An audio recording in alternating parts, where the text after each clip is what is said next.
តោះថ្ងៃនេះយកមកធ្វើ banana pudding ដល់អ្នកគ្នាប៉ុន្តែវីដេអូហ្នឹងគឺខ្ញុំមើលតាម YouTube ដែរទេអញ្ចឹងបើខ្ញុំធ្វើខុសត្រង់ណាអីកុំប្រកែប្រកាន់អី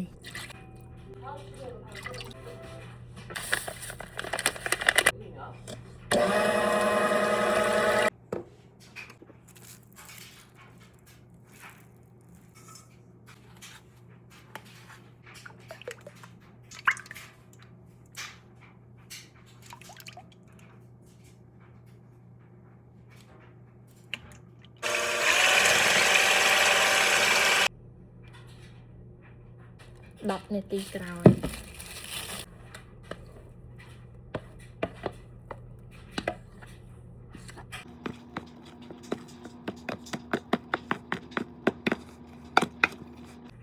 ហើយឆនខ្លាំងមែនទេ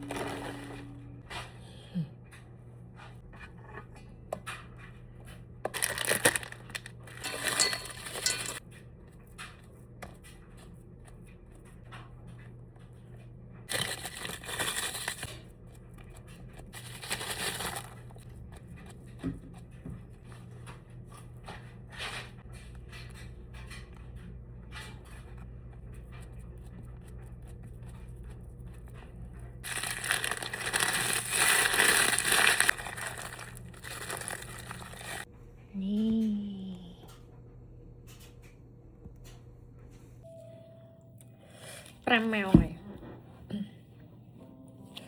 សាក់ទាំងអស់គ្នាឧយដូចនំខេក